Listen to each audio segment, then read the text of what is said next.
Hello and welcome. This is the Daily Dharma. My name is Dina. Thank you so much for joining today. As you can see, we're outdoors, so there may be some noise. I hope you appreciate the natural soundtrack, and hopefully we won't get any distractions. So I wanted to start out with a few of the synchronicities coming in prior to the reading today. It's super hot outside. In the pole barn, it stays nice and cool, so it's almost too cold in comparison to the body temperature. And so I set up outdoors, moved around a few times to get a good shot. I'm hoping if I can maybe get a little there. Can you see right back there? We have the creek running through. But then when I focus on that, we get darkness on me. So hopefully you can enjoy it. So as I'm getting set up, I brought out the umbrella for this table, and it was covered in these little bitty ants. And so I did shake it off and everything, but they're crawling around on there. And I thought, well, it's very natural, isn't it? And it later, as I laid out the cards, it came out in one of the key cards here, a card actually that has keys on it. And because it's windy outdoors, I picked out a stone, and the one that wanted to come in today was lapis lazuli. It's probably one that many of you will be highly aware of. It's common. These are a medium grade stone here, polished, and generally you can see the different striations, the grays, the blues, and sometimes the metallic flecks in there. Some people might call that a gold fleck type of a coloring, but in any event, the blue color generally will resonate with the throat chakra, with the voice, the ability to open ourselves to our higher truth, to our inner truth, to um, with the addition of the, or in addition to the throat chakra, it's also able to correlate with the third eye chakra as well, which was already on the table here. But so I pulled out my handy dandy crystal Bible book just to read you the little synopsis at the beginning. It says it opens the third eye, balances throat chakra, stimulates enlightenment, enhances dream work and psychic abilities, facilitating spiritual journeying and stimulating personal and spiritual power. Quickly releases stress, bringing deep peace. It possesses enormous serenity and is the key to spiritual attainment. It's a very protective stone that contacts spirit guardians. So many of these came out in the cards today. It's incredible. I love the keywords. This stone recognizes psychic attack, blocks it, and returns the energy to its source. It teaches the power of the spoken word and can reverse curses or dis-ease caused by not speaking out in the past, harmonizing physical, emotional, mental, and spiritual levels. Imbalances between these levels can result in depression, dis-ease in any level, and possibly a lack of purpose or feelings of apathy. In balance, the harmony brings deep inner self-knowledge. So this encourages taking charge of life, revealing inner truth, encouraging self-awareness, allowing self-expression without holding back or compromising. If any repressed anger is causing difficulties in the throat or in communication, lapis lazuli releases these. And I would add on disturbances in the crown and third eye as well, even those are not necessarily called out in the book because it comes out in the reading in conjunction with all of these energies for a reason. So can bring objectivity, clarity, encouraging creativity through attunement to source. Helps you to confront truth and to accept what it teaches, aids in expressing your own opinions, and harmonizes conflict and teaches the value of active listening. Bonding relationships in love and friendship, it aids expressing feelings and emotions. It dissolves martyrdom, cruelty and suffering. As a gem essence, it dissolves emotional bondage.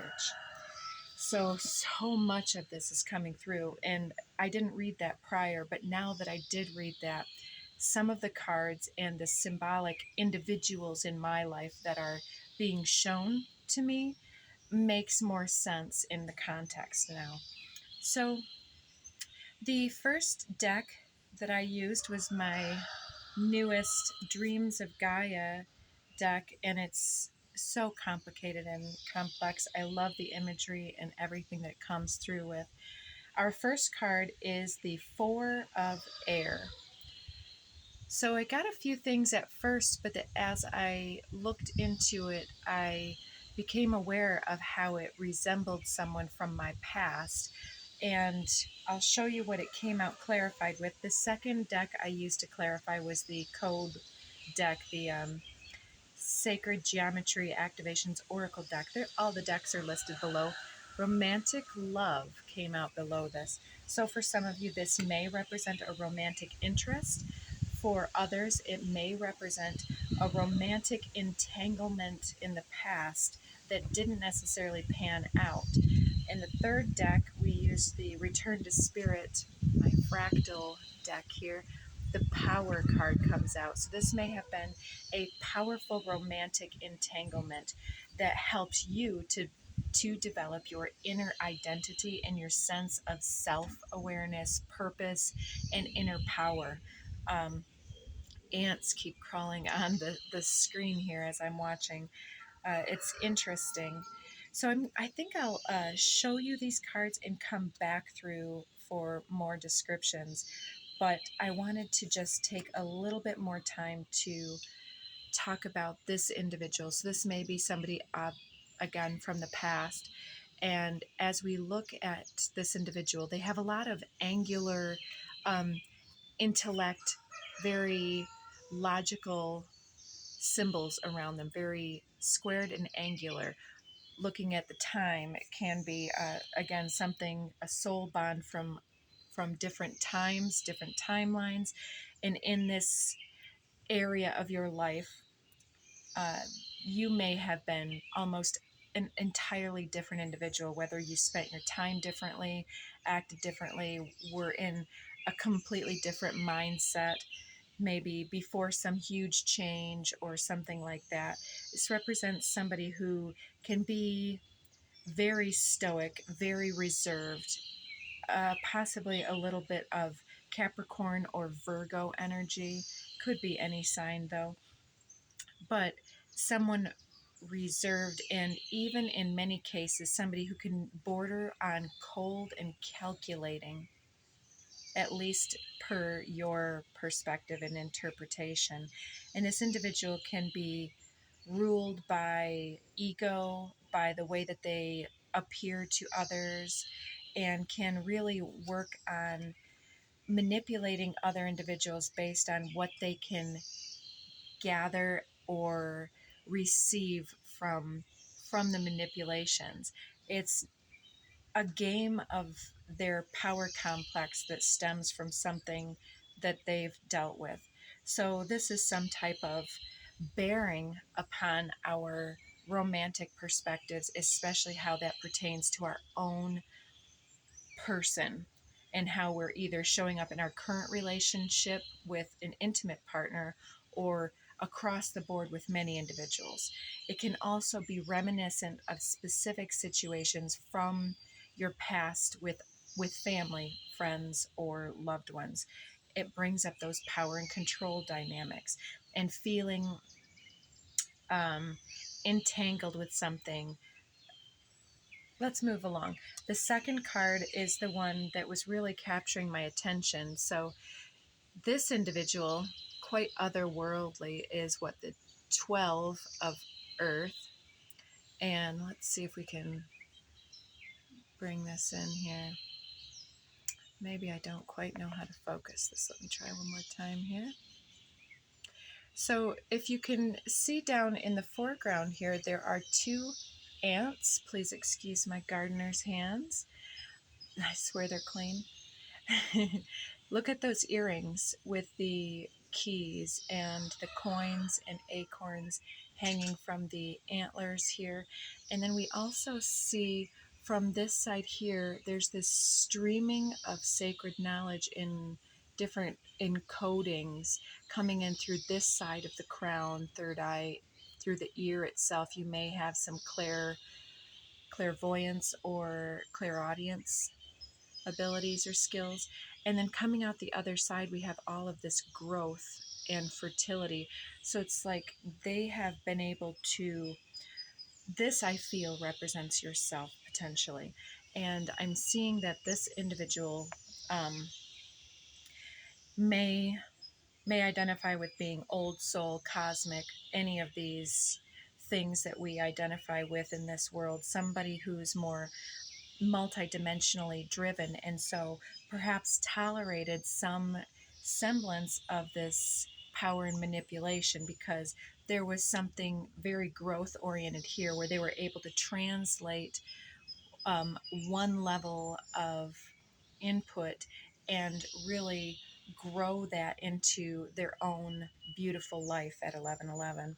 Clarifying this card, we got discernment and Merkaba firstly. So our ability to understand and make changes in our life based upon not only the aura and demeanor of those in our lives, such as understanding that this individual is of a perhaps lower or is the word contorted understanding of how to use their energy, or maybe they do understand it and they're doing this somehow on purpose, whatever. I'm sensing that we are able to decipher the influence that they're having upon us, upon our lives, and how we choose to move forward with that. And we're also aware, highly aware, of how our influence is impacting them and continues to impact them. And part of that, in the gem book just now about the power of the spoken word. Remember, we have power over here. Perhaps this was an emotional entanglement on a professional level as well, because we have you perhaps with this dog here and the ants talking about community, loyalty, and perhaps even you attempting to enlighten other individuals through being who you are and through your magical divinity and trying to influence another individual.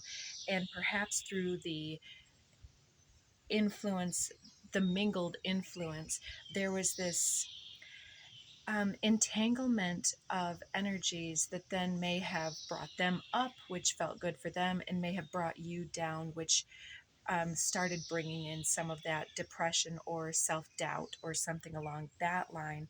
And so you may have, in different romantic entanglements, not only just with this individuals that was shown up here, but with others, you may have adapted yourself unsuspectingly to lower energies that weren't in your highest good, uh, such as like being with somebody and they were drinking all the time, and so you drank with them all the time thinking it was just a good time, but then all of a sudden it's like, is that all we have in common, is this drinking? Or with another individual, friend or family or otherwise, somebody who just kind of picks at people and takes them down a notch, but does it with some type of sarcasm or humor, may have kind of worn on you. And, you know, some of that could have been seen as all in fun or just who that person is, but it starts infiltrating again. So these type of things have been looked at in the past. And from those situations, you've really been able to distinguish all that you are and are not. And your loyalty is now devoutly to center, to source, to your higher aspects, and into your flow state, your fluidity, to bring the best to situations and not to get anchored down into the lower vibrations. And the card here is confidence coming in here, and it's really showing you with this centered ring and almost these, it's like two rings converging, coming together, sharing their energy and coming forward with light on the four wings there, and then the up and down on the card there, it's a blue ray coming through a green emanation. It's like, for me, a heart activation and expansion of influence here. It's the combination of both of these cards, being able to use our heightened awareness to create ourselves as this influential beacon, confident, aware, and centered. And so this individual that you are, with those keys, you are a sacred, but perhaps a secret weapon as well. I'm seeing that third eye dagger here, being able to clearly discern and heightened awareness to be able to slice through any manipulations, because you've been through it and you've seen it firsthand. You've engaged it, you've tested the waters and found it not to be in resonance with where you decided to go. This is your choice that you've already embodied. And so I'm seeing these keys as you, from time to time, utilizing those energies, or even in stride, unbeknownst to you, you just come with these keys and codes and speak them with your powerful declarations of, well, gotta go now, ex lover, friend, family member. You do you, I'm gonna go do me, and I can't do that here because this is toxic water, so to speak. So these things coming through there. So this probably happened quite some time ago, where you declared your liberation from this situation, which reminds me, in the pre-shuffle I did get a few Kuan Yin cards. This self-liberation, I didn't shuffle yet. The three I got were Chinamasta, which is this self-liberation, cutting.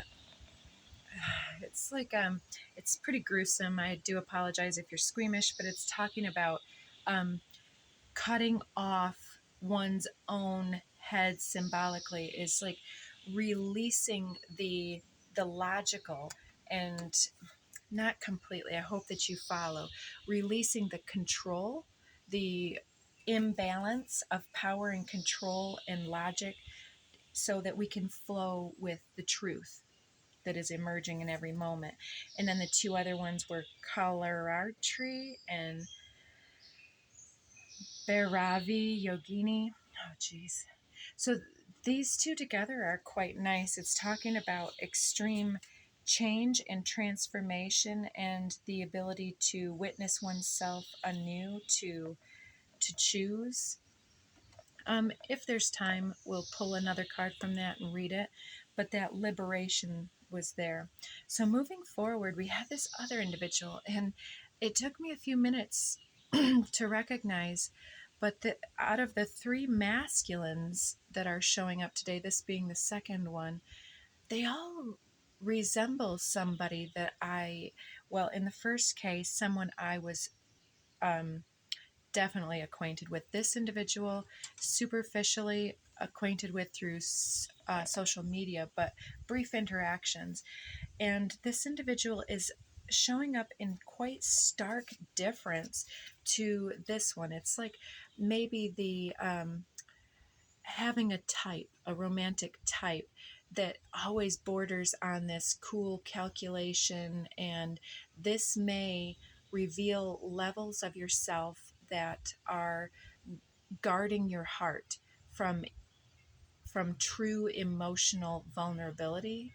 Don't take it if it doesn't resonate, but it's just one thing. Stepping forward is to engage in power, is to rather than love and in flow state, is because there's something to be learned in that state. So in contrast, this individual shows with the free flowing hair, in touch with the earth, maybe, and this is a fire element.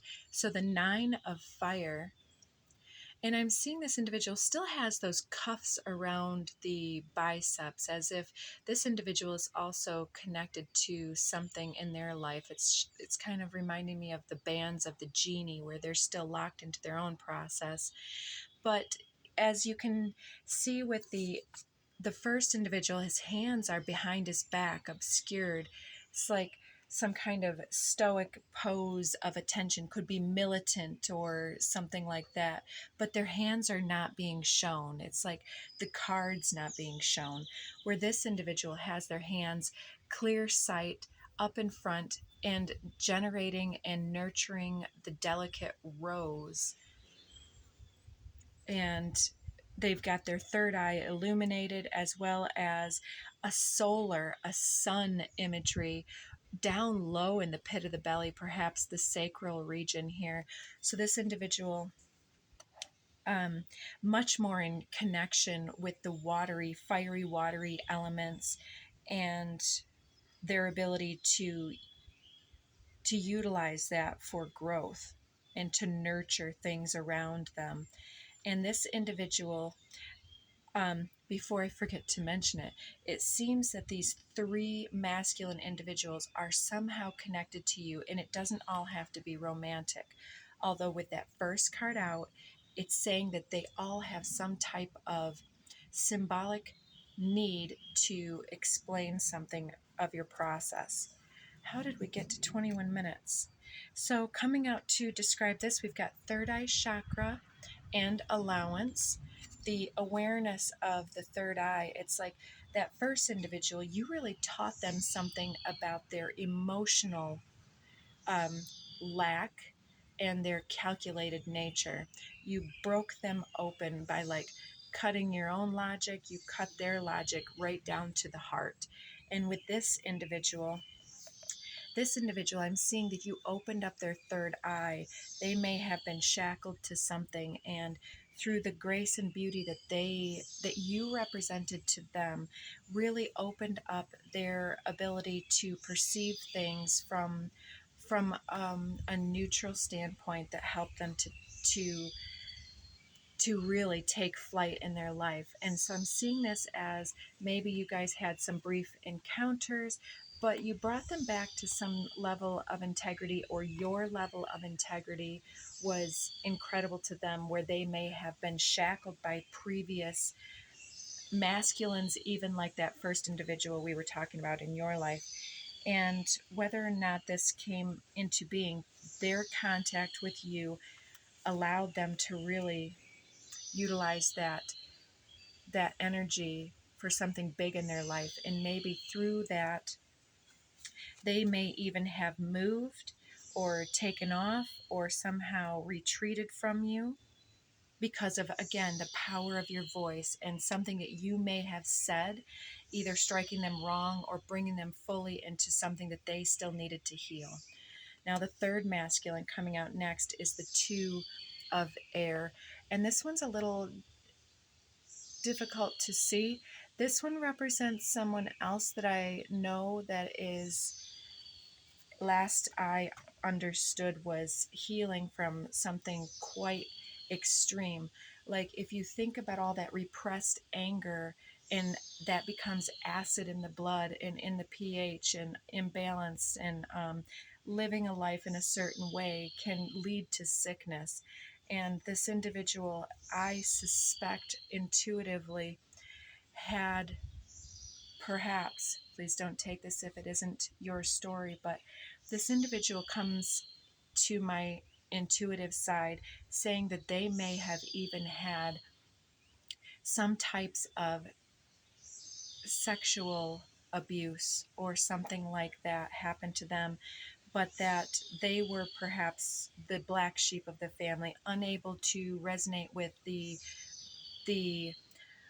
blueprint that everybody wanted to lay out for them. They had some other part of their quest that they had to unlock.